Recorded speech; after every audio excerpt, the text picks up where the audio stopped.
Hello! Welcome to Scribe&Scribble. I'm Courtney. I'm Christopher.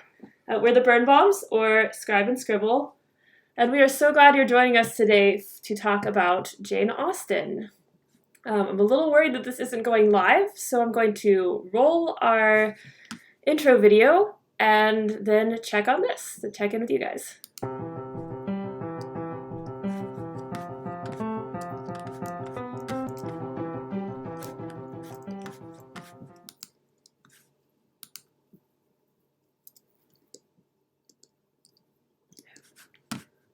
Not really sure if it's working. Do you think we should just check on another computer? Oh, maybe. Well, let me check on my phone. Live. Let's see if we are currently live. We are! Okay. Good. I hope it is working as we set it up, but it is a little hard to know. Well, do you want to tell people why we're here? Okay, yes. So while Christopher runs to see if this is working on his phone, he doesn't even have to leave, but I wanted to tell you a little bit about myself and what we're talking about today, which is filmmaking and or television, which is my secret favorite. So I am a screenwriter and an avid reader who first learned about Jane Austen from one of my best friends who had me watch the Pride and Prejudice 2005. And I was like, we're on a bus and I can't hear anything and this is really weird, but the film looks beautiful. So when I got to college and needed some things to read over the summer, I had gotten Pride and Prejudice. Then in my English class, they had me read Persuasion, and really helps to have someone explain what's going on when you're first getting into Jane Austen. Or in the case of Sense and Sensibility, I really couldn't grasp what was going on until I watched the movie. Because then I could kind of, well, first of all, remember who on earth Margaret was, because I was very lost on that. But also kind of see a filmmaker's interpretation, and the screenwriters, Emma Thompson being in Sense and Sensibility, really brought some things to that. But most importantly, that helping to visualize what's in the book, and the way that the screenwriter writes and then the director interprets and the cinematographer works on that to add in beauty to the way they're filming it, really helps you see what they want you to see. And so it also brings out different themes as you watch different adaptations. So when I finished up college, I ended up going to grad school to become a screenwriter.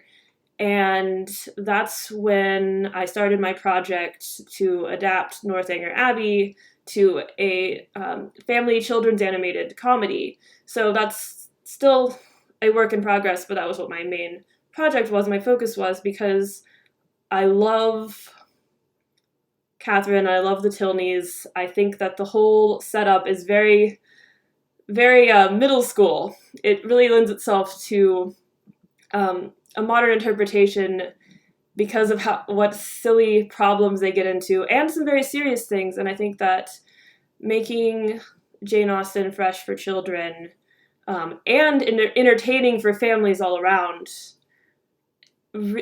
helps get her ideas across of it's okay to grow up, it's okay to love to read, it's okay to not be too good for things, please be careful who you pick as friends. All of these are messages that are so relevant today, and so I'm not going to talk about my project anymore unless you ask me in Q&A, but I want to talk about filmmaking first. So here is here's the first one we're going to talk about, and that is Northanger. Mr. Thorpe, perhaps you'd introduce me to the young lady. This is the Masterpiece Theater Miss Morland, adaptation. This is General Tilney.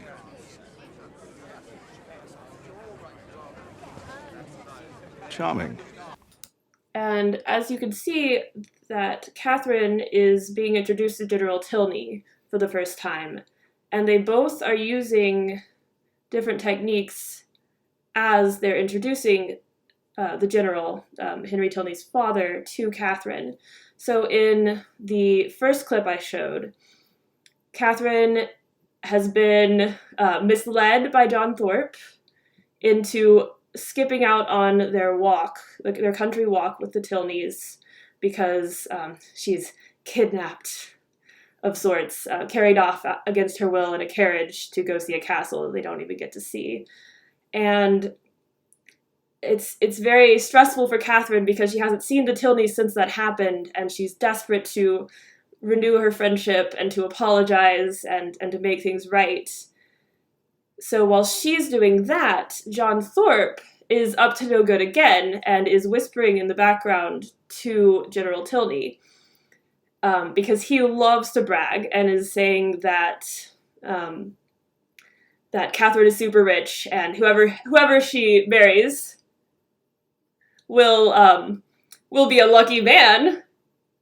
So General Tilney's like, I'm sure he will, and pushes him aside, and then calls Thorpe over to be like, hey, introduce me to your friend. I want to be able to speak to her and to trick her over to my side instead of your side, because we've got to win this big prize of her fortune that she doesn't have.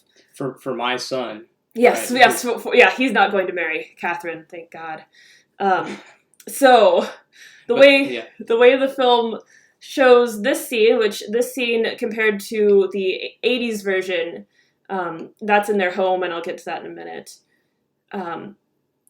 They're both book scenes, but they choose to introduce General Tilney in different positions for different reasons. So I'm going to play it again to be able to talk over it. So he comes up, Mr. Thorpe, and watch perhaps you'd what he's introduce me wearing. to the young Dark lady. black. He kind of fills the frame in an odd Miss way, but Walnut, he's this is outside of the General frame. Tilney. He's larger than everyone.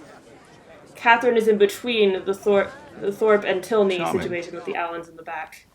Now here, at their home, Catherine is being introduced after just running in and embarrassing herself. He's lower in the frame.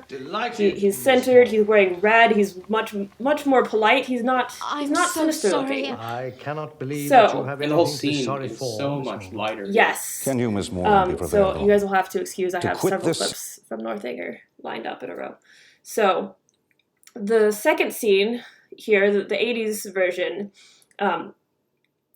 accomplishes the same thing that they had set up previously to where I was showing the clip in Northanger, of basically Catherine is just like, no, Mr. Tilney, I pick you over everyone else, but I didn't realize I said that. And one thing Christopher and I were talking about when we were watching this to prepare was how, I believe I used the word endearing, but just how it's very hard to not be moved by Catherine's innocent confession of interest, because she's not trying to be a gold digger. She's not trying, she didn't even mean to say how much she was interested in being friends or more with both Tilneys. She's not throwing Eleanor out. But this scene that they introduced General Tilney in the 80s, they don't even include in the Masterpiece Theater version that was written by Andrew Davies, same as a lot of adaptations. Pride and Prejudice 1995 with Colin Firth, which we will get to as well. So the 80s version chooses to introduce him in a way that we gradually will grow to fear him instead of being frightening from the start. And that's General Tilney in red, right? Yes, General Tilney is in the red as opposed to the black. The way they're filming is more... We're showing the subtext, right, in General Tilney in the with the black. Yes. So, Catherine's character is this character who has this rich, imaginative inner world that comes from her reading too many horror books that are a little bit, well, they're pretty over the top, I think, in the day. And so immediately they're, I think, trying to use the film medium to introduce the subtext of the character without just, narration or something else telling us what is Catherine thinking. We're going to feel it through the way that she sees. And so the way that we're seeing Captain Tilney General Tilney. General Tilney, yeah. Is too many Tilneys. the way that we're seeing him is the way that Catherine's view of the world is seeing him, I guess, is what you've led me to. Yes, and the film with the imposing Tilney father is very well, actually both films have a lot of daydream sequences, and they really lead into that, and they're adding that into their story. I don't want to talk too terribly much about the 1980s version because it is very weird, and I'll probably do another video about that because I really think it's hilarious. But that one we were saying kind of feels like somebody making it was on drugs or something. It's so out there. And there's some very strange choices. So if you haven't seen it, your library probably has it. We have it. We will sell it to you for a lot of money because I'm unwilling to part with it. We say that it has space music. It does have space music. So you will hear a little bit of that space music in a later clip as well. But it's a very, very interesting choice. But they do a lot of the storytelling well. And so I wanted to point out that one difference of how they choose a subtler approach that works really well to introduce General Tilney, and he slowly becomes this scary figure. Instead of him being very easy, I'm going to go ahead and play the clip again. He's very easy to picture as one of the men that was hiding behind to jump out at Catherine in her ideas, this is Jane daydreams, fantasies. Previously and that go on later. She has a very active imagination where he, General Tilney, in back to the more recent Northanger adaptation, he's up the stairs, Northanger and Abbey. Catherine is much lower, and he's almost never lower in the frame than him. See, here he is, he's in between everyone, he's at the center, he's imposing, he's breaking his shoulder into the shot. Here, Henry is saying, there's haunting, his castle is haunted, and it cuts immediately to General Tilney. Here he is again, scolding Eleanor, and being up on the top of the stairs. There is nothing to interest and Miss just Ward. very much filmed in dark and scary and powerful alone. positions, and they use that framing to use that. So here is where they are saying goodbye to him, and listen to that music difference, and it's bright, it's literally daytime, he's going away. Here he is coming back towards the end of the film, drastically different, so dramatic and angry. He's going up the stairs for the first time, so something has changed, and there's definitely a stair motif in this film in general. Here he is looking up, he looks so small comparatively. We're going to cut back to the scene after he leaves. Look at this this display of the siblings, and here we can see Henry Tilney in green and Catherine in white. I thought I might show you I'm jumping Wisdom a little tomorrow, bit, but I want to go ahead and point out if all you'd these like clips to. so I don't have to keep running the clip over and over It's again. nothing to Northanger, of course, So it's just a a General Tilney. country vicarage, but And so there's so much happier, there's a happier music I did think there cue, might it's be lighter. ghosts. Here, There weren't any ghosts. now really. Catherine is with her siblings, and People who read here's too the many theme stories imagine of all the sorts story. of horrid Notice things she's about wearing ghosts and green. murders. And it is very wrong of them to do so, and it can get you into While serious her trouble. siblings are wearing the white. So let me not hear of any of you being so because silly. they're the innocent ones, and she's learned from her experience. So, let's see. To go back, first we're going to finish up the framing. The stairs are definitely a motif, meaning it's something that we see visually, and we're able to connect scenes that have stairs in them. A lot of times in filmmaking, you look for thresholds, like if you're coming into a door, if something's changing, you might see going across a bridge. It's like everyone's favorite moving to a new city trope of, here we are driving into the city over whatever bridge we could find, because it's such a visually important cue, even for people who don't really know, aren't looking for it. It's just kind of, it resets, it moves you forward. And so staircases also work in this way because there weren't nearly as many bridges also. Like, I guess they could, the other Northanger had a moat bridge thing.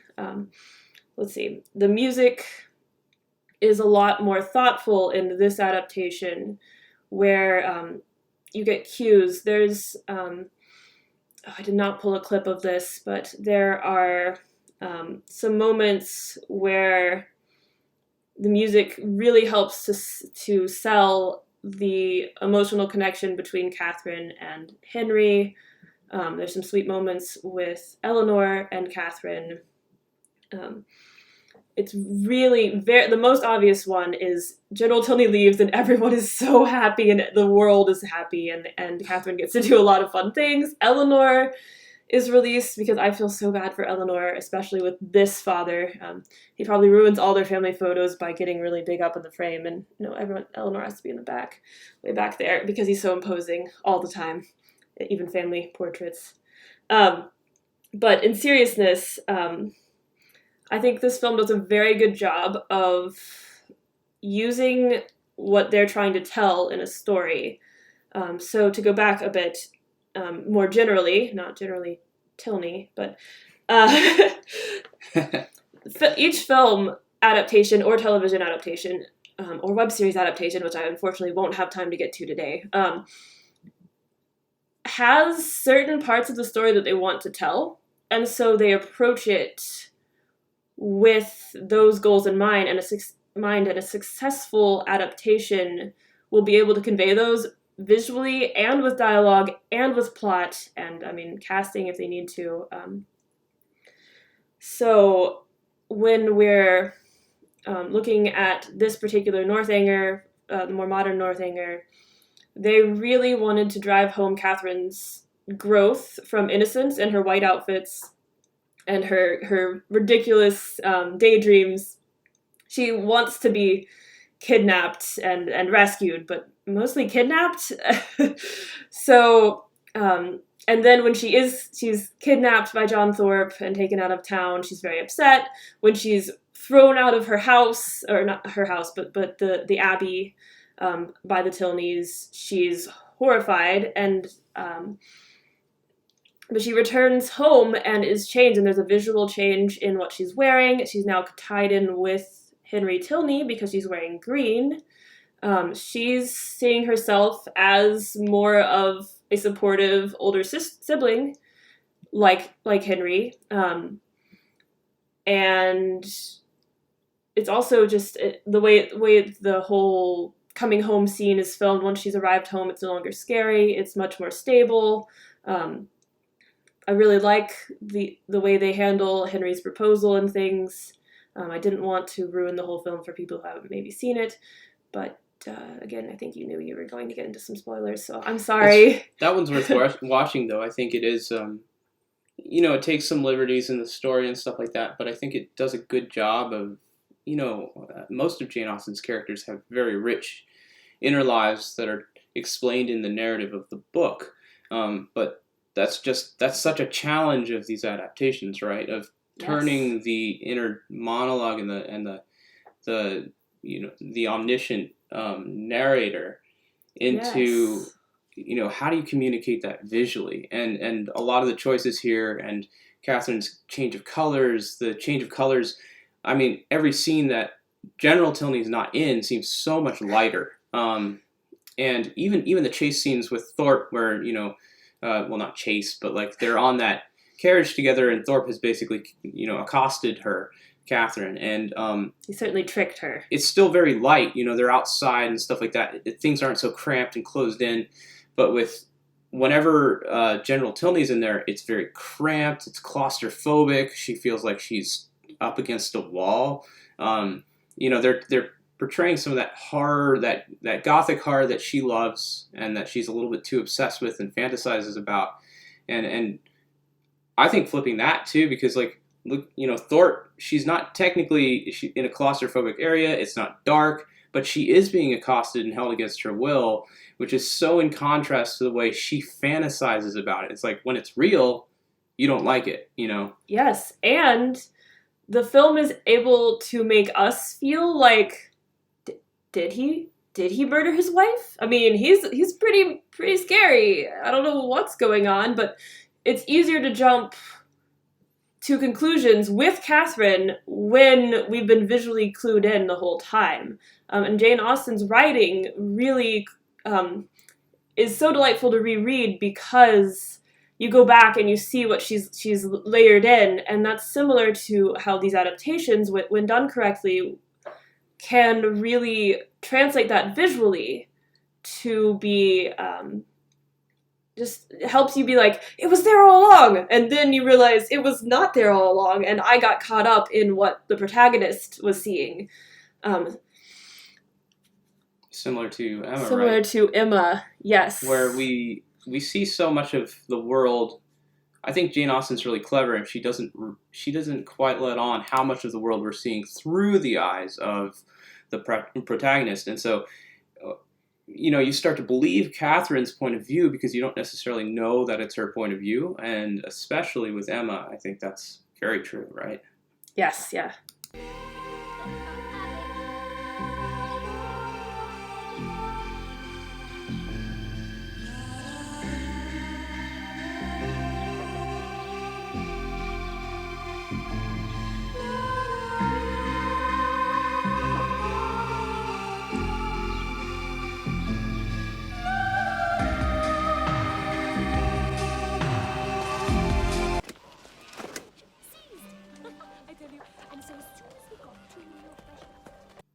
Yes, I love Emma. I will try to keep spoilers out from the 2020 Emma because I know so many of you probably haven't been able to watch it yet. Since the book has been around for 200 years, the story is not going to. I don't apologize again for the story, but I don't want to show anything in the film that wasn't really in the trailer. So I will be showing a couple of clips, well, one clip, one scene that's very small from Emma 2020, but we're going to look at all 4 Emma adaptations from the 90s and 2000s. We do recommend the new Emma. Yes, it's really good, and I would love to chat about that as well, but I would hate to spoil it, and $20 is a lot of money, but... And we're going to try to leave time at the end for a little bit of Q&A and read some of the live chat, I guess, questions or comments or things like that. Absolutely, yes. Try to we will get you guys to those involved as well. So we are a work in progress here with keeping up with everything, which is why I have Mr. Scribble. I was trying to decide. So Christopher's background, by the way, is storyboard artist, so he helps really kind of lock in on visuals that I might miss.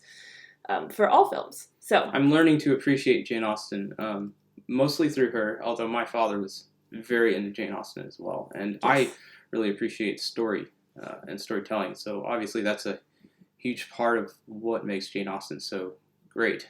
Yes. So, yes. Emma. So I'm going to roll the Emma footage. This is... I guess I should probably preface And that was our little transitional running scene. That music was the 1980s space music. But I just really love how much, how active Jane Austen's characters are shown in their different films. So wanted to share that with you. I was playing around with them for a bit. So, Emma, we're going to look at the scenes that all the films have of her conversation about Mr. Elton's snub of Harriet with Mr. Knightley, and then they dance. And through these 4 versions of the same scene, and even just clips of that, you can pull out what each filmmaker was trying to say with their version of Emma, and how Mr. Knightley and Emma interact. And you can just get a really good sense of that film from this one scene, and I think they set it up very well in all versions. Last dance, will you come and set the example for your companions? This is the Miramax 1996. Whom are you going to dance with? You see Emma with you, and then Mr. Knightley are very far apart. She even leaves the frame. You have shown yourself a fine dancer despite all your forward. Protests. It should not be improper for us to dance. After all, we are not brother and sister. Brother and sister? No. We linger with him a bit, and then when we come back to them, they're already holding hands. They're already closer, but it's still this whole film. I'm ready, sir. Ginny's mark. This is the 2009 Who will you dance with? Series.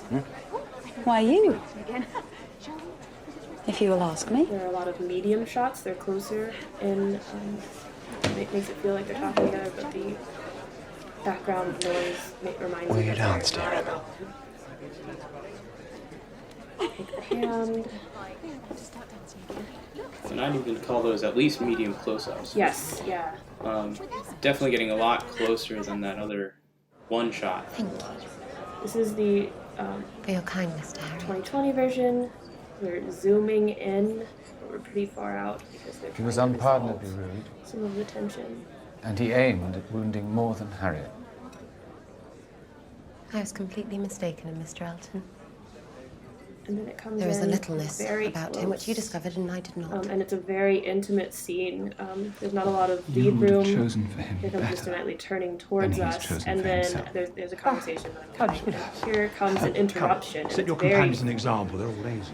Come back out to. You must dance another set. I You am lose ready some of that whenever I am intimacy. wanted. The moments have been And you really interrupted. feel it, right? You really feel And that. that's where the tension begins whom to will you build, dance? and they build it into this dance. And this is one of my favorites. With you.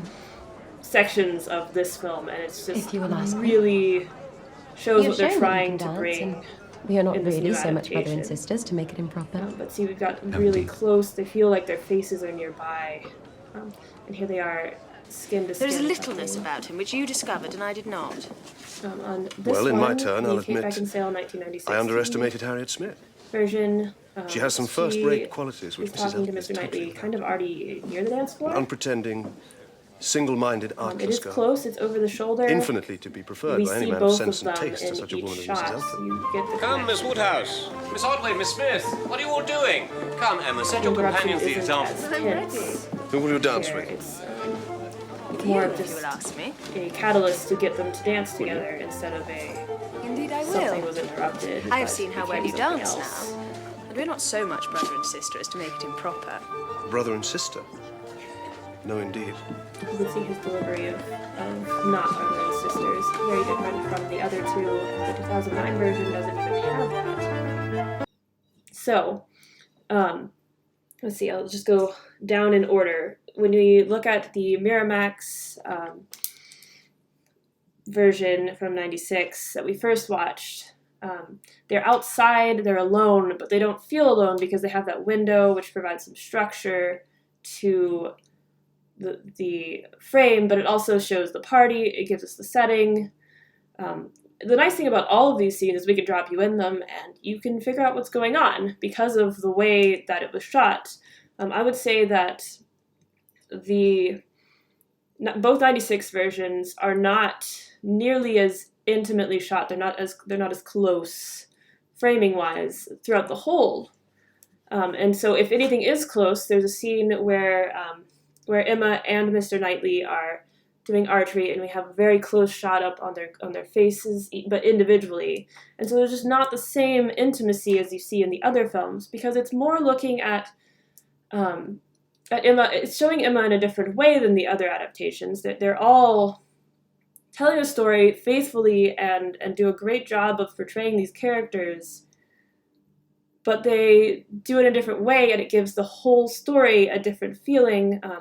I would say in the 2009 miniseries that they don't even bother to mention brother and sister. They're not trying to play on that dynamic. And I'd seen an interview with the cast of Emma 2020 talking about how they wanted so badly to not lean into the creepiness of a brother-sister relationship, and they wanted to see it much more as just like friends that don't know they're in love with each other. And I think that they accomplished that, even though they did include that line that the 2009 Emma omitted about, no, not brother and sister. But the way that the 96, the first version, Knightley out there by himself, he's talking to himself. He's not admitting that to her in that tone he uses. And I think there's certainly, it gives you an insight to the way they're portraying that Knightley of, he's become aware of his feelings for Emma. He's not ready to tell Emma. Emma's not guessing them. It's very setting up the audience to know. And I think anything said by a window that isn't to someone particularly is to tell the audience. So moving on to the 2009, back to the 2009 one. I liked the way they set up the ballroom and all of the scenes, but that one feels right in how the inn they're having their ball at is a little bit inconvenient, pun not intended, to have a ball in because of the awkward hallway, and these are things from the book. And so they really bring in the setting as like they've pushed themselves a little bit out of the way, but they're still involved. Mr. Knightley is a person who would observe a ball and see what's going on. That's how he was able to tell that Harriet was in distress and was being slighted. It feels a bit too like this is about as intimate as they allow themselves to be with each other, because they never quite get completely on their own. I think their relationship is always part of the bigger society around them. It's always part of Emma's bigger family. I mean, they're both Emma's sister, Knightley's brother, married each other, so they are family in that sense too. And so it's like they can never quite detach themselves completely and be completely separate, completely intimate. And I think there, that line of like, we're not actually brother and sister. I think the reason that's in the original story is to show how long of a history they have. They've been friends all their lives. And that, I think, is such a relatable thing, too, of all these romances where it's like the two best friends don't realize they're in love with each other because they've been friends their whole life. And so right. I understand why they took it out of the one adaptation, but there's also the fact, too, of like there's that depth of relationship there because of the history. So obviously it's, we're not leaning into the creepiness of brother-sister right, thing. Because they're not brother and sister. They're brother-in-law and sister. And I think the point of this scene, too, in a lot of these, and especially the way the Gwyneth Paltrow one is doing it, is like, of course we're not brother and sister. Like we're not thinking of each other that way, and they're really admitting it to themselves as much as to each other, Yeah. Yeah, I was actually wondering, and this is not something I have an answer to, but it's very possible from the way Emma reacts to seeing him dance that they've never danced together before. Possibly he hasn't danced. They don't have a lot of balls in Highbury, and it's hard to tell because they love to tease, and all adaptations bring that in pretty well. It's hard to tell if she's just forgotten or she's actually never danced with him, and so it's a big moment here for Emma and Mr. Knightley because they are taking a step forward into something new. And all of the scenes and the way they transition from their talk to the ballroom are very good at.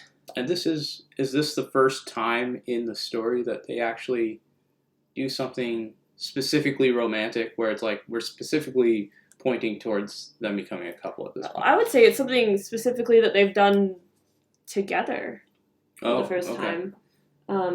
Because all the other events that happen are happening with a chaperone, with her father, at a larger party. And so them kind of choosing each other here is significant to the story.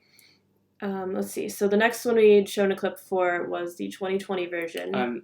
Just a note, I'm being told that we're getting a good amount of views. If you like the video, it'll probably get, bigger generation, get this out there a little bit more. Yes, please please subscribe.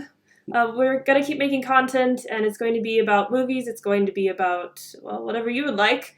Well, and again, we want to bring you guys into the conversation. Absolutely. So if we can get more people, talking together, hopefully that, just keeps this moving forward. So yes. But back to sorry. Oh right. So the 2020 version, I've seen some complaints that they're not wearing gloves. They're not practicing good quarantine behavior. touching skin contact, touching each other's clothing, not being 6 feet apart. So I have included a part right here that I'm going to run that I think points out a bit of why the decision was made by the filmmakers, even though it is a little odd for Regency-era costumers. These are hands of Jane Austen's couple power couples.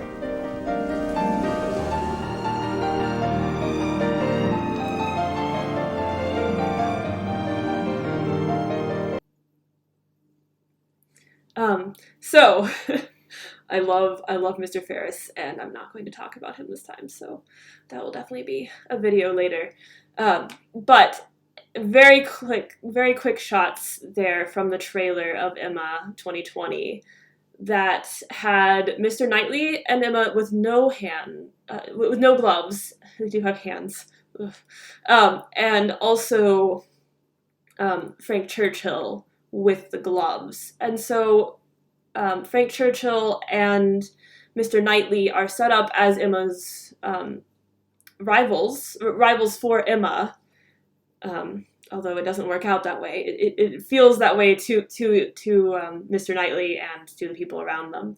And perhaps to the audience, if you're like, absolutely, oh no, like, not him. Like, what about, right. Because you've already, hopefully at this point, been rooting for and like you've told me before, Jane Austen always introduces... Yes, and so I always watch for this in adaptations. The first male love interest you meet is the one that they end up with. Sorry for like blowing your mind. Or spoiling it. So possibly. If you meet Colonel Brandon first, it's not going to be Willoughby. Sorry. That's what happens in Sensibility. So when you meet Mr. Knightley and then you meet Frank Churchill, you could be clued in by the proximity and how soon they arrive about who is the person you're supposed to be cheering for. I like that too, because it's the subtle, revealing her hand in a way. She subtly reveals her hand, and I think that is a good overlap between film and her writing style too. Is that the subtle, note that a filmmaker might make is like a huge impact. It's a big deal, and I think the difference between Nightly and Emma not wearing gloves together, and Frank Churchill and Emma wearing gloves together, it seems so subtle, but that's like a thunder strike, crack of thunder. It's huge in the film world if you're paying attention to these things, and actually even if you're not paying attention to them, a lot of these things, like you said, going over bridges and things like that, they're very much something we feel, subtext. Even if we don't notice it. With other than subconsciously, right? So. Yes, yeah, and so even in the trailer, when it's like, oh, who's she going to pick? Like, because they creatively use some of the editing to be like, who will you dance with? And it's both men right next to Emma, and that's not the same scene. Even there's no dancing in that scene, but the trailer was very clever to be like, which two men will Emma end up with? And then it shows... Which of the two men? Oh, yes. Which one man? Perhaps the next adaptation. So, you can see that Emma and Mr. Knightley have that connection, and that there's always something keeping her apart from Frank Churchill. And it's literally gloves, but it's also that there's something under the surface, under his personality that keeps him from being honest with them, and he's concealing things, and he's wearing gloves, but gloves are also just what you're supposed to be wearing, so not everyone wearing gloves in the film is up to no good. Just people not wearing gloves don't have something to hide. Well, I guess there's a little bit of a hint here too by the film makers, like they've done their research in the 2020 Emma. Some of them feel a little bit less researched, like the 80s Northanger. But keep ragging on that guy. Sorry. We like the film, to be fair, partly because it's got some issues. But the new Emma, it's clear that they've done their research, but they have chosen, because they know that in this society you have to have gloves on. There is no intimacy of that level in public without gloves. I will say that some adaptations seem to just not have a budget for gloves. They didn't have any gloves. That's true. Because it's too expensive to keep them clean. That's why we're judging it by just this adaptation. They clearly know what they're talking about here. And for Emma and Knightley not to have gloves in that scene is a communication to the people who are aware of the culture and how on par, how accurate the costuming is. It's a signal to them, hey, notice this. Right, I'm going to play the hands clip again. So there's the same filmmaker choice here in Pride and Prejudice. They didn't have gloves on. They're leaving Netherfield, so like arguably they were going out. But this Emma has gloves. There's no gloves still as Churchill. No gloves without him. He's not wearing gloves. I think they didn't have a glove budget. But perhaps he took them off. And of course, that's a very different context to the scene too. Yeah, there aren't hands. There aren't intimate hand touching in Synthesis ability that I noticed either. So I just wanted to again include that because I love that part. So just to keep things moving, so we have some time at the end. And like I said about the last Emma, I'm gonna just have to skip over that because we're running out of time. So we make sure we have Q&A time. They set them up where Emma and Mr. Knightley are always in the shot together, and so it creates this feeling of friendship that and connection that is. Oh, that is something I wanted there. to mention too. In that shot in Emma 2020, it's so different from the other Emmas, where you've got the close-ups right on their faces, and there's no. We talk about lead room. If somebody's walking across the frame, or we're panning with them in a shot, you usually leave a few steps in front of them so that you can see where they're going. Otherwise, we don't know what they're gonna. They might run into a wall. They might walk into a manhole, something like that. It kind of like plays on our. We need to see where they're going, and because we put the frame edge right in front of Knightley's face on this side, and or reverse, and Emma's, you specifically notice what's missing in that frame. The absence is even more potent, I think, of here's Knightley, Emma is over there. Here's Emma, Knightley is over there. And it's very like, I can feel the emotion of that moment. Like you feel even closer somehow than if they were both in the shot. Yes. Like at the end or something like, in a yes, kissing scene. It's almost it's almost looking at the camera, feeling close, but it's not breaking the fourth wall or anything, which would be weird in that scene especially. But it's just really draws you in, and they do such a good job in this film to build the tension of scenes and drama. So the last clips I have are of Pride and Prejudice, and this is the first ball and how the 2005 film with Keira Knightley and the 1995 miniseries introduce the party. You'll see. I'll try not to talk during this one.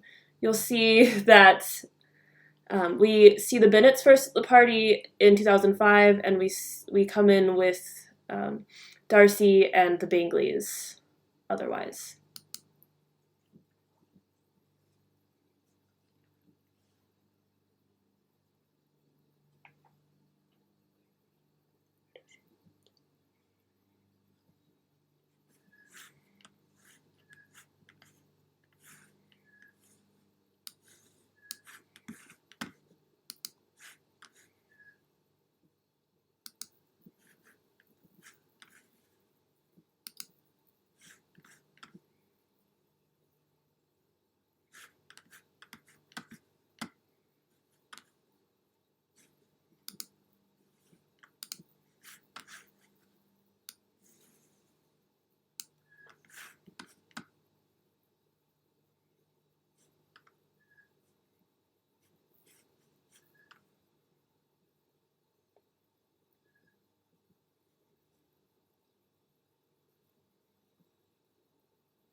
All right, I see some people saying that there might not be sound in here, so I apologize if that is happening. Let me try to fix that. All right, I see some people saying that there might not be sound in here, so I apologize if that is happening. Okay, now I've lost my...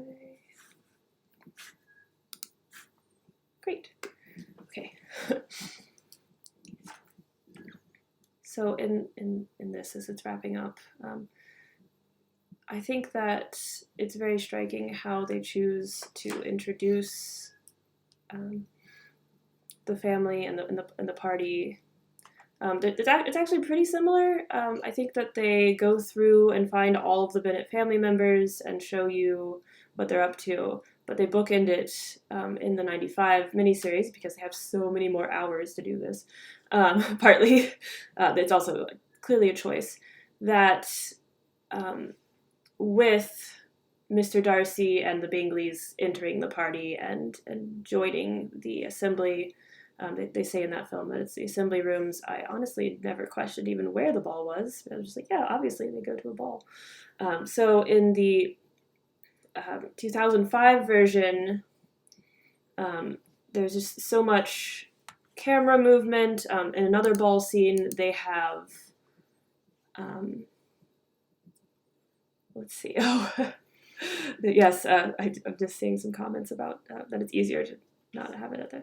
That's what Christopher told me to do, and I didn't listen to him. So I'll take that into consideration next time and not run the sound as loudly for clips in general. But as the 2005 Keira Knightley film shows any balls, it's such a full experience. They move you around. It's honestly what I'd want to do at a ball. I'd want to walk around and look and see what everyone is doing and then decide what I wanted to do. When you are watching the 1995 miniseries of Pride and Prejudice, they are a lot more focused on the family of the Bennets. And so from the first introduction where Elizabeth sees Bingley and Darcy about to take Netherfield to let it at last, there's a lot of time spent with the Bennets in a different way from the 2005. And again, I should just stop saying it, but miniseries have so much more time. They can spend more time on it, but it's also very clear that they want you to love the Bennets and to feel for Elizabeth and Jane about how weird their family is, but also because they choose to include more scenes on Darcy, they're also really driving home this family's embarrassing. They're kind of ruining the party. And I didn't share that clip because I didn't want to take up all of our time about like just Elizabeth trying to stop her mom, but then still making a snide joke about how he's not that handsome since he's so rude. And you can really feel the family bond in that in a different way. And I think that they do a great job in 2005 to look at the family, but it's shown differently and where you see a little bit more from Mr. Darcy's perspective because of how they choose to put together the 95 version to bring him in early to the ball. Okay, so I'm a little bit over already, so let's get some questions. We will start at the top, but feel free to add to it as we're going. I saw some people talking about the Emma stage adaptations, and there is going to be a discussion about that through Virtual Jane Fest, so please tune in for that as well. It's not me. I know nothing about it, and I would love to learn, so I'll be tuning into that. I love the comment that I saw about Mary Bennett coughing into her hands. Was it Mary? Oh, was it Kitty? Kitty loves to cough, but I think that it's a family trait. One of them coughing into her hands without gloves on, which is especially upsetting in these times. So, but it's ironic that that's also, one of the sisters is just known for her coughing, right? All right, so Mary Hill says, have you gotten to read the Emma Thompson Sense and Sensibility screenplay and diaries? Yes, I got it from the library, and I was going to go get it for this talk to have it again, because I thought I'd bought it, and it was Pride and Prejudice, Making It Pride and Prejudice 95, which is also great. And the library is closed, so one day I'll buy it from my bookstore. Hello, everyone. Yeah, thank you so much for tuning in, everybody. This has been great. I've been longing to do this. Yeah, we really wanted to, do our part to do some film justice to these great adaptations. There are many, many good ones. So. Hello to beloved author. I'm so sorry if I'm saying your name wrong. Sonia Kamal. I really loved Unmarriageable, and I'm looking forward to your other one. It's great. Your comment says, in Pakistan, first cousins are not brother and sister either, so this never upset me. Yeah, it's very cultural, and I think that filmmakers sometimes take too much trouble worrying about it when it's like, this is the story. This is the story. Yeah, I guess that something we didn't talk about about adaptations today is the difficulty of overcoming cultural differences from the time. And I think sometimes the adaptations almost dwell on that too much. And it's like, I think we kind of accept the world that's presented to us often in film form especially, but obviously the book gives you lots of time to really get into that culture as well. So Yeah.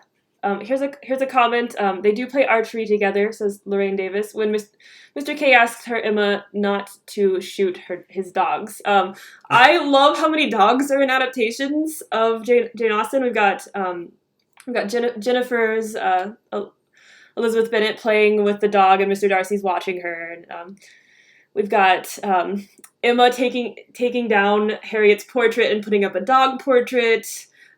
We've got Mansfield Park and Pug. And the Pug is always credited yes. with, yes, when we're looking at the actors and actresses. On Jasna's website, adaptations, the Pug, I believe, was credited as the name. I may be incorrect Every on what adaptation it was, they've done, they've shown the name of the actual Pug who yes. played the Pug in, which I thought was funny. Yes. Yeah, there's just... Credit where it's due. It's great. Yes, it's great. No one plays a pug like a pug. Yes, it is more intimate without gloves. Sorry that there was no sound for these clips. We tested it. Sorry and if there was too much sound for the clips as well. Ooh, yeah. It's fascinating to see. Oh, so Perdita258 says, I belong to a Regency dancing group in the UK. It's fascinating to see how dancing was so important in courtship. So many of the dance steps bring couples close together to make eye contact and touch. Yes, I'm very envious. It sounds like a great class to take. I took some swing dancing classes in college, and one of the things they said was, stop being frightened to get close to people, because part of the point of dancing is to be close to people in an appropriate way. And so it allows some intimacy, but also some safety because you're doing dance steps that everyone's doing. Yes. I love the hand. And I was wondering if the hand shot from the 2009 Emma was influenced by the 2005 Pride and Prejudice. Someone had to put the hand shot in first. My vote is the 2005. And you do think that the Pride and Prejudice, I can't remember the year, the one with Keira Knightley, does seem to have a motif of hands. Yes, and there close-ups of hands. There is. And a lot close-ups of other things. Director Joe Wright brings in a lot of pretty details. It's a very beautiful film. Well, and then just in film language, close-ups are, intimate. It's about intimacy, and it's bringing attention to something, but it's also a very simple way to show intimacy. Bring us into, especially, looking at that Emma and the shot, the two of them really close up, separate from each other, we're immediately brought into those characters' heads, I think. And I think we saw that in the Northanger Abbey, too, with Felicity Jones. You're brought into her perspective through close-ups on her face. And actually, both Northangers that we analyzed today do a lot of close-ups on her face to see her reactions, and also that's the world. We're seeing the world through her eyes, and I think the close-ups really pull us into her perspective, even though they don't do any point-of-view shots, literally from her perspective.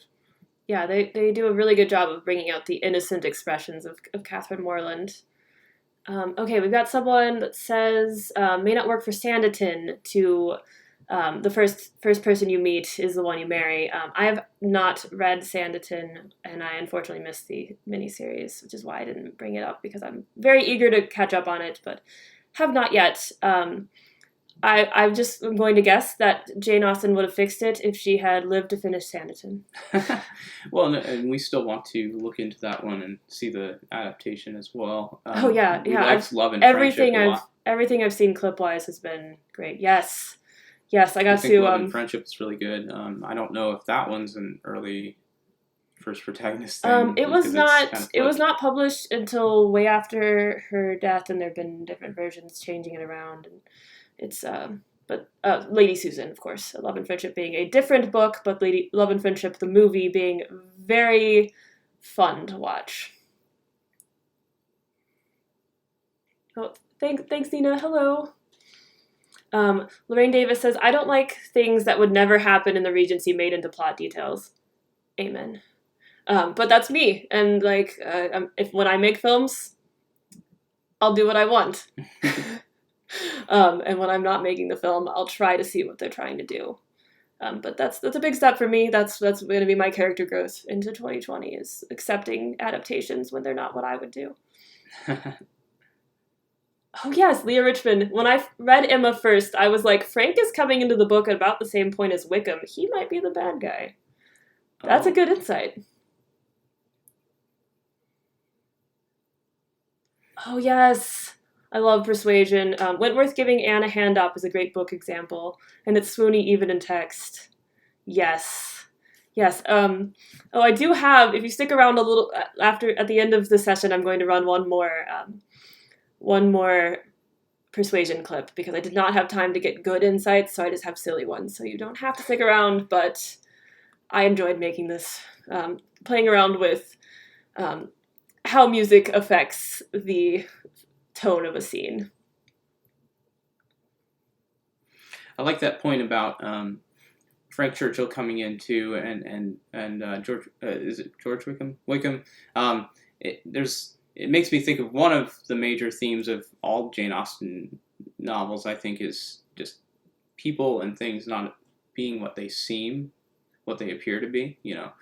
Darcy seems rough-edged and unlikable at the beginning and turns out to be the hero, and Wickham seems to be the opposite. And I feel like you could look at almost every book, and I mean that whole theme. That's like almost the biggest theme of Northanger Abbey is she doesn't see the world as it seems, and Emma too. Okay. Oh no, I've scrolled too far. Okay, let's see. Catching back up. Yes, Mr. Knightley is such a hero and a gentleman. There it is. Mary Bennet did cough into her hands. I hope she washed them afterwards. Especially, is she the one? I keep getting them confused. Is she the one Mary's that played the piano? Yes, and she's Especially playing the before she plays piano. the piano. If they give other girls a chance, it'll be their last. So, when is my next live stream and what will the subject matter be? We will probably have one next weekend, and TBA, I'm going to make some videos that aren't live streams that are talking about some Austen memes. I've made a lot throughout the years on the internet, and I would like to turn them into a video. So that will be happening, but there will also be a live stream coming up, and I will be sure to share that. So if you subscribe to the channel, you get noticed. You can follow us on Twitter at Scribe&Scribble, 2 B's. My favorite adaptation... There's so many good ones. Do you have a favorite adaptation? Well, like I said, I'm kind of a lot newer to this world, and forgive me if some of my thoughts are things you guys thought of a long time ago, because it's still new to me. I like these stories a lot. I think Jane Austen is a brilliant writer, and my favorite thing about Jane Austen in general is the study of character, both of who are the characters, what makes them tick, and also the idea of character or nobility. It always is in contrast to, versus wealth, versus station, what is their actual nobility and things like that. So I love that about Jane Austen. But adaptation-wise, I've seen only a handful. I just got to see for the first time the Northanger Abbey with J.D. what Fields. years? Yeah. Oh, the Felicity Jones. I really liked that one a lot. I really like this brand new Emma.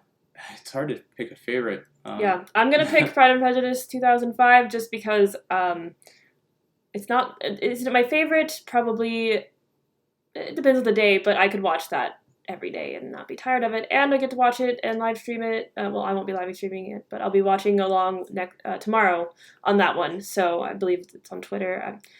My information is not up to date on where that will be, but Jane Austen Virtual Fest watching Pride and Prejudice will be a lot of fun. Well, and honestly, one of my top favorites is probably the Lizzie Bennet Diaries, because I watched that with my sister, who's 12 years younger than me, and we really connected over it. And I already liked YouTube vlogging in general, and just sort of stumbled onto it, and then I was like, oh, this is really clever. So that I found that really enjoyable. In a way, that was Yes. one of my entrances into one of the ways that I got into the world of Jane Austen. I really love Emma approved. Redemption! And I'm watching that for the first time Yeah, now. so now we're watching that. I'm like, if you liked Emma, we're gonna watch this now. Let's see. Yes, Stephen, it is easier if you tag us in the question because then it's bright orange and I can see it quickly. Okay, we answered Patty Collins' question. Jean, we are currently located in Kentucky, but we do travel to California multiple times a year, so please reach out to me. We've got an email address on our channel that you can send us an email and we can make that happen. It's 4 o'clock. Are we It is over 4 at 4? o'clock. I think We the next might thing be. is starting at 4, so we don't want to take away from that. Let's but see, We can keep answering questions. I if cannot people want to remember. stick around. We have Hulu, Amazon Prime, and Netflix. I don't think Netflix has anything streaming right now, Jane Austen, but the other two do have some of them. We own the 1980s Northanger and the Kate Beckinsale Emma, so I did not have to look for those. Thank you so much, guys. Really appreciate really appreciate you guys tuning in and having well thought out questions. I'm going to keep streaming, but please go catch up on the other one. You can watch this later. I will answer your questions that are in the chat, but I don't want you to miss out on what's happening now with everyone else. So thank you so much. I'm going to keep talking, but you don't have to keep listening.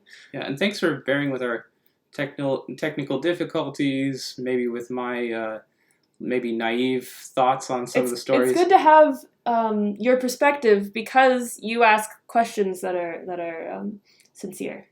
Well, thanks.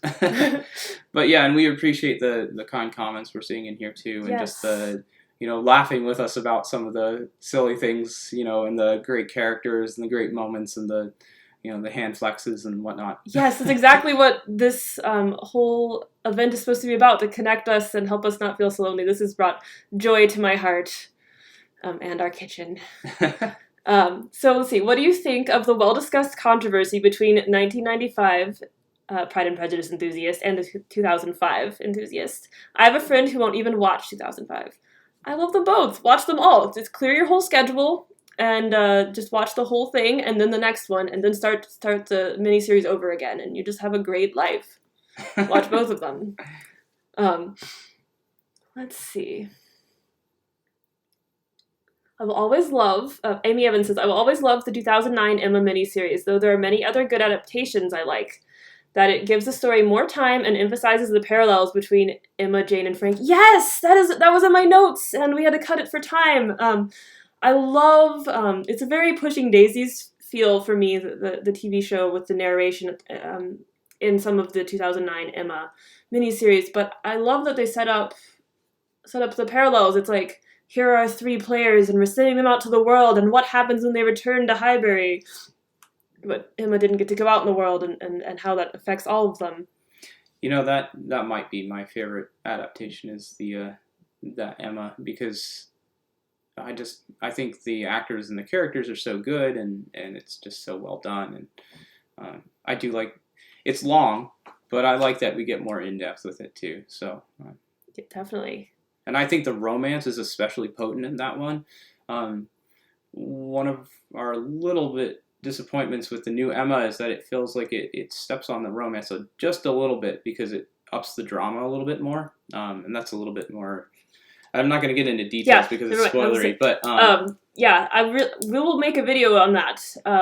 And don't watch it if you haven't seen the movie. Okay.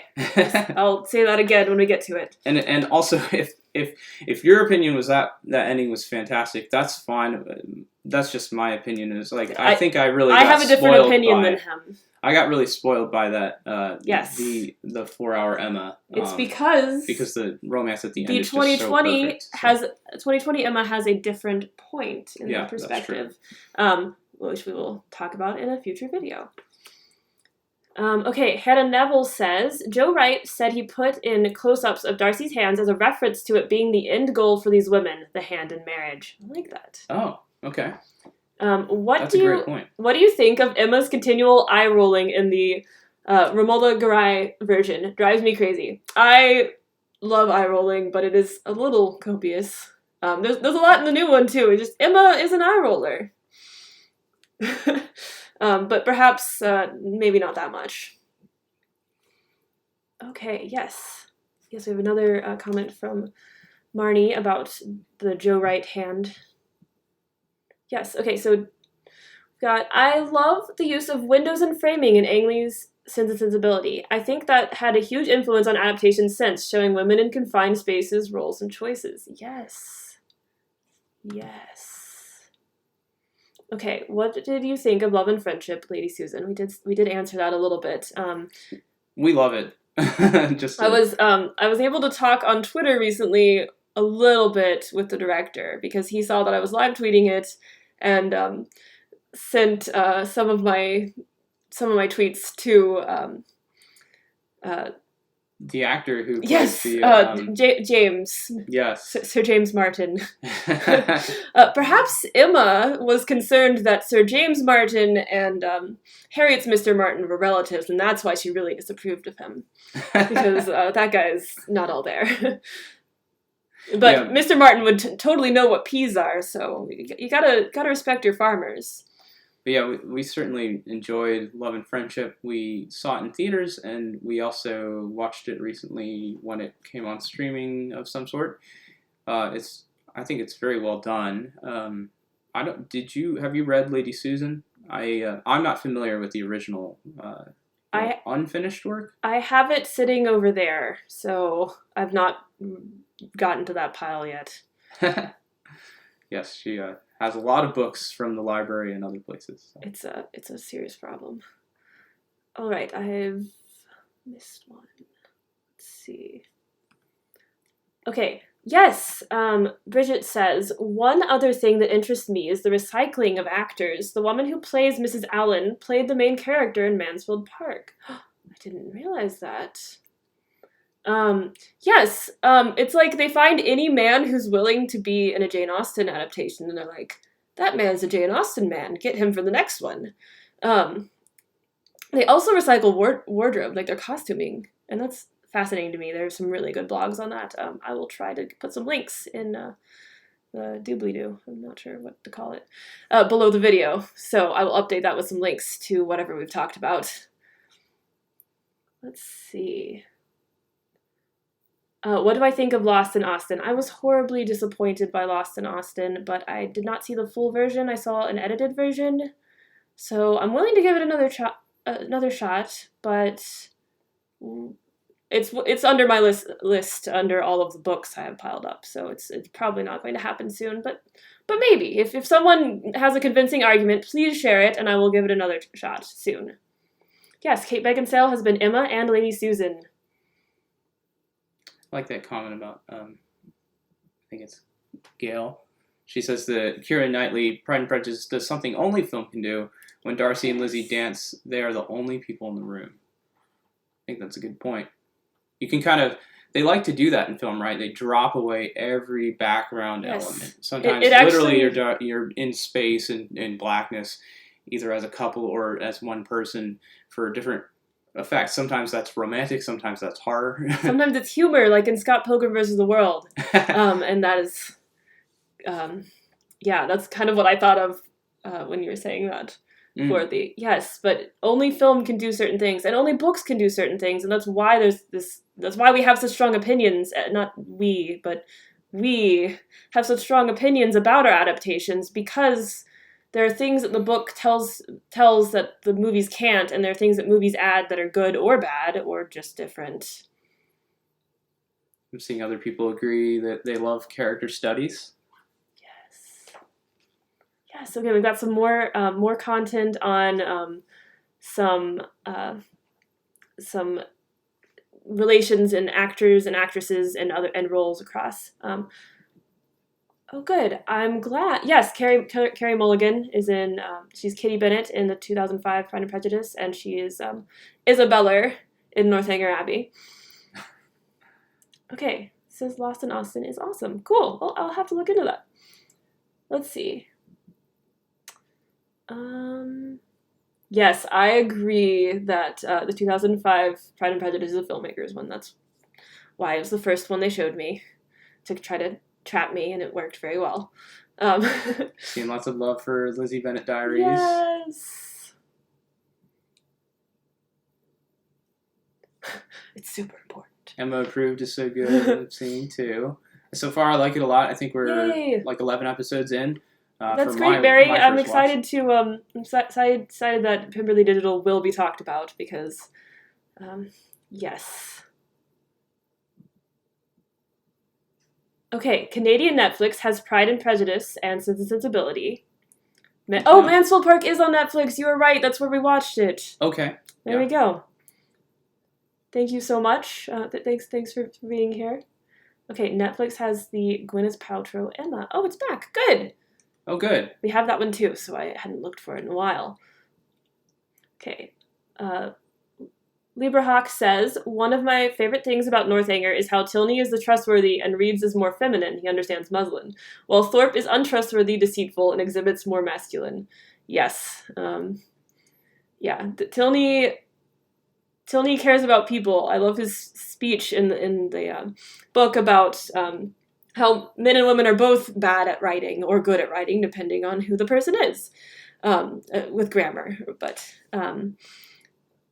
yeah, I really love Henry Tilney, and I have learned to appreciate John Thorpe a little bit, but we'll have to talk about that later too. But mostly he's horribly obnoxious. Yes, he's not a good person. Maybe an interesting character or a good character. No, I knew they would ask about Pride and Prejudice and zombies. Oh yes. I have not seen the film. I have read the book. I felt that it would have been the idea is hilarious, and it would have been a better. It would have been better if they had hired someone who cared about Jane Austen instead of someone who cared about being funny, because the idea was initially the editor's idea, and he commissioned a particular writer to do it, and so that particular writer brought his particular take on it. I would, again, not do that, but I will try to grow in that in 2020. But I am interested in seeing the movie, so I'm a little bit of a chicken when it comes to zombies. So it's a very pretty looking film, and I'm afraid of the zombies. Yeah, we're not really horror fans so much, so I don't know how much it leans into the horror, although it seems like it was. So. Yeah, I just have to really hype myself up to get into something like that, even if I know it's going to be fun or silly or just interesting. I did feel like... One of the things we're hoping to do is a bit of a parody. Oh, we yes. want to... Yes, that'll go with our meme video, so stay tuned for that. Yeah. Do some mashups. So. Yes. So, yes, it's... I love the old BBC version. It isn't for everyone, but personally it's my favorite version because it's so accurate to the book. Yes. For which book? Persuasion. Oh, okay. Yes. Yes. We'll tell them how much you love Persuasion. I love Persuasion, and I've been really struggling with this a lot, and Rational Creatures series has been doing a good job, but they're only in their second season trying to adapt Persuasion, a modern web series. I just think it's very hard to tell that story and get all the details in it, because Anne is so private, and we don't want them to just be like, and Anne thought this next, or Anne talks to herself in the mirror. There are a lot of cheesy ways to handle it, and I'm always glad when adaptations don't handle it that way, but it's difficult. I think that's also why there's not a lot of Mansfield Park adaptations. It's just hard to get all that nuance into it, and so the 99 Mansfield Park that we watched recently, that is on Netflix, it had to change certain things in it, and then the director, she also decided to change certain things in it, and so it's just it's interesting to see how they take it. But I also I want to be able to watch Persuasion happening. Maybe we can do a VR video. Someone make that virtual reality. I just follow Anne Elliot around as she falls in love again. But Persuasion does have that problem, though, right? It's a lot of inner world, right? So it's like, how do you show? She has such an deep inner world, and but there are good ways to translate that to film, because other films do that. So it's just Sure. It's got to be taken into careful hands. Let's see. Subtlety is good, but sometimes I want more. Yes, Megan, for Emma. they're both good. Subtlety is good, and expression is good, and it depends on what you're going for. Okay, so Lady Susan was not unfinished, but was published long after her death. Okay. Okay, that was my question Yes. to you, and I figured you probably knew, but... Yes. So thoughts on Austenland. I read the book. I enjoyed it. I haven't seen the movie or series, but I'm intrigued in it. It's got Tilney in it. Let's see. I also really disliked Lost in Austen. I thought it betrayed a profound misunderstanding of the story and the characters and didn't show Austen fans in a very flattering light. Austenland was much more fun. I actually preferred the movie to the book. Oh, cool. Yeah. Good to know. Both are great, but the humor is just so great in the film. Cool. Do you like any of the Bollywood adaptations? I loved Sense and Sensibility one, in which Marianne falls into a manhole during a monsoon. Really captured her despair. I have not seen that one. I've only seen Pride and Prejudice, which I did like. It was really good. Oh man, I've got to see that. Yeah, I want to see that too. Yes, Liz says Pride and Prejudice is fun. Yes. Steven says, do you have a Patreon? Can you set up YouTube Super Chat that allows people to make donations in the chat directly through YouTube? I don't know if our Patreon's active. We can reactivate it. Right now we have Coffee is set up on the YouTube channel. On our channel, the donate. little coffee cup blue icon next to our Twitter accounts. We also have a Redbubble store where I make some Jane Austen related art and some other things. And we're going to be making some more art to go up there. And that's linked all on sorts your of stuff. Twitter. That is linked on my Twitter, but it's also linked on our account. So I've put up a couple of Emma things because I was very inspired after watching all of the Emmas. But I'll be making more, and if you have any suggestions of what you'd like to see merchandise-wise, we can also kind of commission that, because it's if you guys like it, I like it probably. And he's a good sport in drawing what I need. I think the P&P and Zombies book was more graphic than the movie. Okay. Yes. Oh, really? Okay. So, Patty Collins said that. She also said that oh no, I don't know how to pronounce that. I don't know how to pronounce his name. Ciaran Hinds Persuasion? We have that one. We have, actually, no, we don't have that one. We have the other one. So we're going to have to track that one down. I have seen it, but Christopher has never seen it. Hinds Persuasion adaptation. So that's, yes. Yeah. Yes. Looking at Hinds. Hinds. Yes. Yeah. Okay. Kate Brown says, I'm not good with horror, but I really liked the Zombies film. Matt Smith is the most charismatic Mr. Collins ever. Yes, and he seems to be the youngest. Which I was really excited about, because part of the humor of Mr. Collins is not something they've been playing into in adaptations, is how young he is. He's just a stuffy old man in a young man's body. But if they don't want to play for that visual humor, they don't have to, because I think the castings for Mr. Collins is always that perfect, like, oh, this guy feeling for any of them. That was something we almost talked about in adaptations, is that some of the casting woes can be a little bit difficult, because yeah, maybe we'll make a video on that. Sometimes they just aren't accurately cast, you know? And sometimes it's like, it doesn't matter, and sometimes it feels like, that's what I thought she looked like, but sometimes it's like, that's not even close. You didn't try, you just picked somebody. Right, and it's, I think there's a war for film adaptations or visual adaptations, series and things as well, between good acting and how perfectly accurate are they for the part. So, okay, let's see. Chassimim says, Ostentatious is an interesting, unique modernization on Amazon Prime. Cool. If it's on Amazon Prime, I've added it to our list, but it's a little hard to look through the list. I don't know if you guys use Amazon Prime regularly, but I struggle finding with what I've saved. Let's see. Christopher Nagel says that Zombies is very dark and not very good, in my opinion. The plot doesn't even hold together, but I love their take on the first rejected proposal. Such a funny and clever scene. Oh, that sounds fun. Yeah, Pride and Prejudice and Zombies is not supposed to be good. It's supposed to be fun. So it's sad when the good gets in the way of the fun, meaning it's not good. But I don't know. I haven't seen the film, so. The quality. Yes. When it's not good and it's not fun, then why did you even spend money on it? Mary Hill says, OMG, see Austenland. It is so beautiful and fantastic. Great.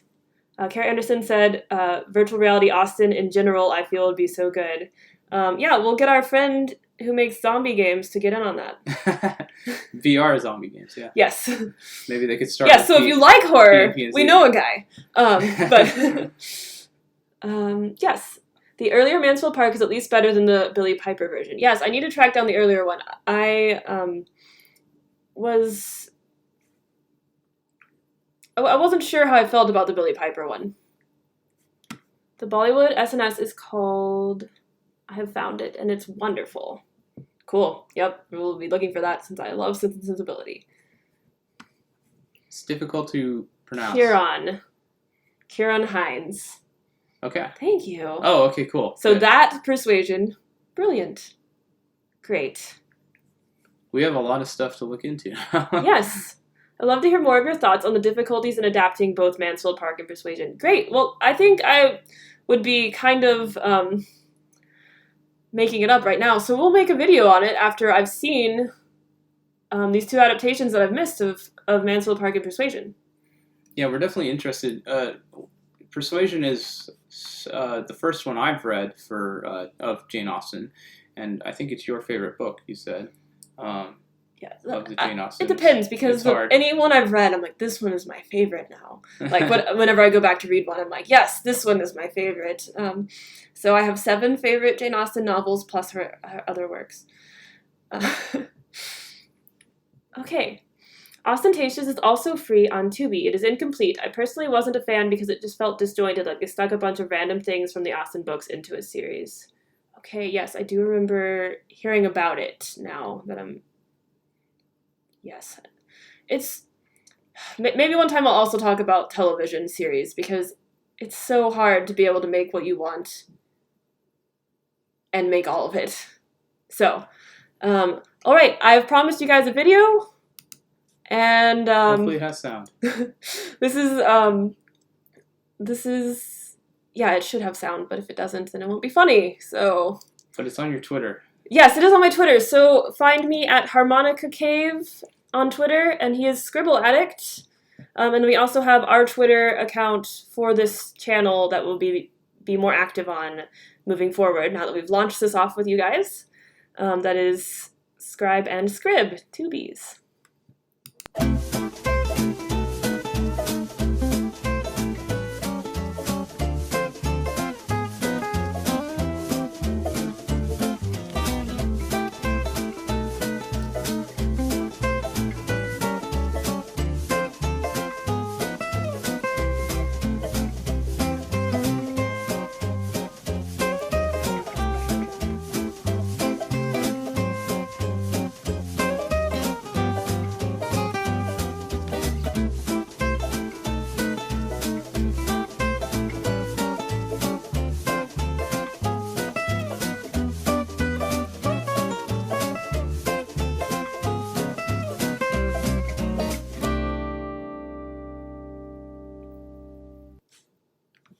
Thank you guys. So glad the sound worked. So glad you guys could come out. Yeah, thanks so much for being here. Yes. We loved doing this. Please be our friends.